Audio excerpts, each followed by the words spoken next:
Some viewers may find this disturbing. Viewer discretion is advised. Okay, BB, what am I doing? Mortal Kombat. Oh, I love that movie. That song literally lives rent-free in my head at times. Not that one. I'm doing Annihilation? Okay. The more recent one. Wait, they released one recently? Yeah, they made it in 2021. How come I don't remember it? Oh, just watch. Yeah. I don't remember what I just watched. Although they might go right to I do not remember what I just watched. For Pete's sake, you wrote it down on your laptop this time! Oh, what do you know? Okay, then I'll just use my notes. Mortal Kombat is a fighting game that was released in 1992, where the first game was unique using digitized pictures of people fighting, while the fighting games at the time were more on pixel art or cartoon art. The game was also introducing fatalities, moves where you use a killer finisher on your opponent. The game has a big story, a lot of characters, and was one of the games that made the government enforce an ESRB rating to all games. And the story was so big and convoluted that in 2011 the series got a reboot, fixing the timeline and having a more of a clearer storyline. Yeah. Although they might go right to Anyway, Mortal Kombat 2021. The story makes no sense the moment you take steps back and start asking questions, as it leads to more questions, as the story sets up with a prophecy where the blood of Hanzo Hasashi will save the Earth Realm.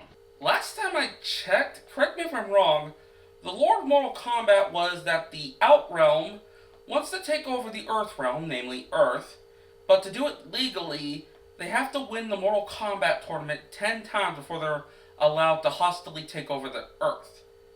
And currently they have 9 wins, and this is going to be their 10th win. That's the last time I checked. There was no mentioning about Hanzo Hasashi's bloodline that's going to save the world or anything. This movie bends everything out of order, as it starts out in the 17th century where Bihan, aka Sub-Zero, murders Hanzo Hasashi, aka Scorpion's family. All but one baby. Okay, I got more questions. How old is Sub-Zero? Because this says it's taking place in the 17th century, so 1600 to the 1700s. And the fact that this focuses on modern times, so the 21st century, so that leads to the first question. And another is, why? Yeah, I know why they had to change the baby and everything because of what's going to be going on throughout this movie, but still. We get introduced to original character Do Not Steal Cole Young, an MMA fighter who got him and his family dragged into being hunted down by Sub-Zero, only to be rescued by Jax. As he was able to get Cole's family to safety, he informs Cole to meet with his friend Sonya while Jax holds off Sub-Zero, which during a scuffle cost Jax his arms as Sub-Zero froze them and shattered them. That was cold setting it up like that. Baby, didn't we agree no ice puns? Once he meets Sonya, she explains what's going on about Mortal Kombat. I literally was thinking that this movie stinks. Besides Sonya being a conspiracy theorist instead of special forces, she also explains to enter Mortal Kombat, people will have to have the mark of the dragon symbol on your body. But you can also get it by killing a person who has the mark and it transfers over to you. Okay, so based on that logic, if one of those people who have the mark got randomly shanked by some local crackhead, so by that right, the crackhead could enter in a Mortal Kombat tournament. Sonya also has Kano tied up as he also has the mark of the dragon, but Sonya doesn't.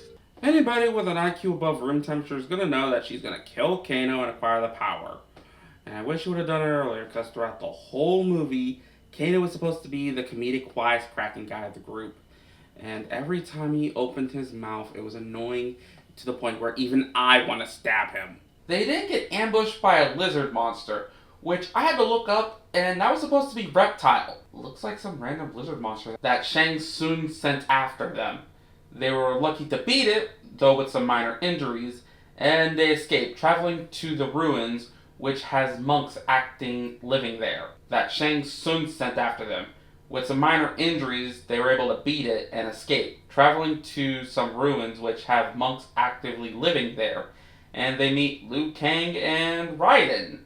And Raiden's disappointed on who shown up. Well, Mr. Thunder God, maybe if you would have done the whole recruiting process instead of that whole Mark idea, you wouldn't be disappointed in the first place! They did decide to train them, and it's discovered that the mark gives them supernatural powers? As Sonya sees that Jax is still alive, and they give him wimpy robot arms, Kano awakens to his power first, and he could fire lasers from his eyes. Which makes sense in video games as he can do that, but he has cybernetic parts. I thought that since he got slashed by a reptile, that he's going to be coming back again with some cybernetics, and that would explain why he could fire lasers from his eyes. But nope, they gave it more organically because they have to justify some stupid excuse to use that tattoo. Cole didn't awaken to his powers, and Raiden wants to let him go. He's being hunted down by a ninja with cryokinesis powers. You're letting him leave? Oh my god, you are officially the worst Raiden. As Shang Tsung gathers his people to fight, we have Sub-Zero and our list of jobbers to attack the temple.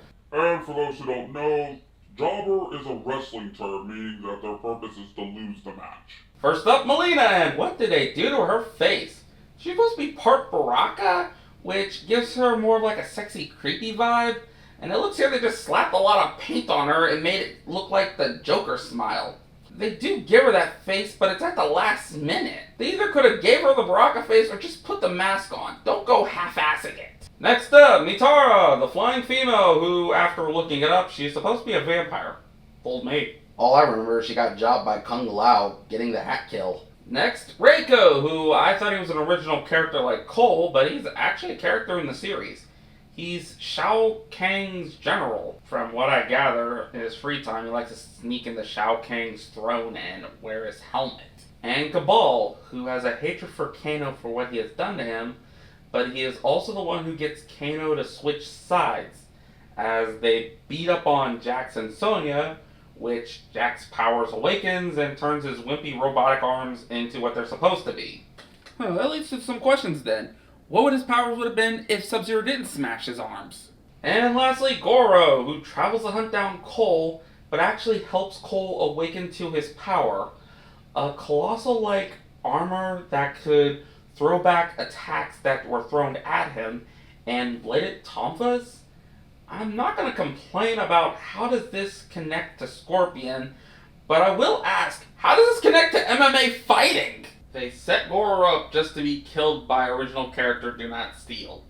He comes back, but for some reason, Raiden's powers is able to teleport everyone quickly, but with Cole, there was like some weird error, which causes it for Kung Lao to sacrifice himself to save him. You gotta love it when powers do not work or do work based on if the plot demands it. Oh yeah, and also, hey Raiden, didn't you spend the whole time complaining about Cole's powers are now awakening, and yet your powers literally lost you a teammate? Some god. BB! That wasn't me! Cole thinks of an idea to separate everyone so they're able to fight on equal ground. That's your plan. To just teleport them all separately to different locations. It could have made it more like clever, like do a quick portal open up, have one of the characters cheap shot and tackle them both into another portal, so there they can have them all separated for that fighting thing instead of just random teleportation power activate. First up, we have Jax versus Reiko, which, to sum it up, he breaks Reiko's hammer and then he breaks his head. That was easy. Sonya versus Kano was the most effort, as we get to see the fight at Sonya's trailer. And we have her moving around, knowing that she lives there, she'll know all the escape routes. And she was able to beat Kano, taking his eye out, killing him, and she receives the dragon mark. Liu Kang versus Cabal, they teleported to an arena with tar, and Liu Kang was able to throw Cabal into the flammable tar, and then burn him up using a fire dragon. Cole versus Melina, there was a fight, but somehow Sonya managed to learn how to use her powers and kill steal from Cole, which doesn't make any sense as Cole, Kano, and Jax had to learn how to use their powers, and she just learned it on the fly and just shoots a hole through Melina. Next up, Cole's fight with Sub-Zero, as it's being more serious as Sub-Zero captured his family, but not killed them, like he did with Scorpions. Now that I think about it, why didn't Sub-Zero kill Cole's family? Then again, now I'm questioning why did Sub-Zero kill Scorpion's family? I mean, in the game lore before the whole rebooting thing, it was more the fact that both sides got tricked into fighting each other for a massive grudge. This movie didn't explain why does Sub-Zero has a gripe with Scorpion this time. How else are we gonna get the two iconic characters to fight each other? And with during the hassle, Cole's blood is dripping on his family's kunai, which summons Scorpion. And I'm questioning all this whole why they did it in the 17th century, but then again, I'm pretty sure a lot of people would be irritated that the OC is the son of Scorpion and had help from his dad to fight Sub-Zero. Scorpion kills Sub-Zero, and with his death, I'm going to be wondering how they're going to explain this to the other Sub-Zero, as in the Mortal Kombat lore, there's technically two that are brothers. The Mortal Kombat tournament is still going on, as it's ending with Cole going to recruit Johnny Cage. And that was Mortal Kombat. No wonder why I had to write notes. This movie was nothing more than a massive setup, as Mortal Kombat is a tournament, while this movie is doing nothing more than setting up the tournament, changing the rules while sadly I've barely known anything about our characters.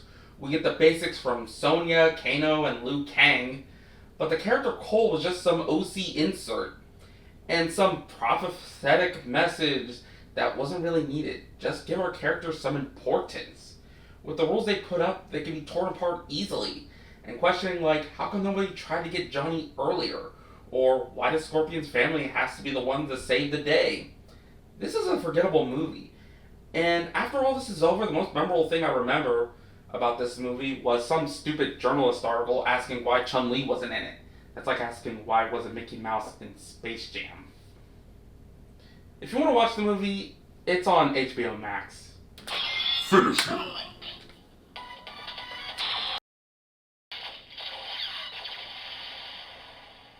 Friendship. Friendship? Oh, I mean, fatality. Okay, you really need to fix that. Okay, I'm done, BV. What will be the next one? Okay, Rasa, the next one is gonna be a real test on the whole toxicity thing. Please don't be bad. Nope, something worse.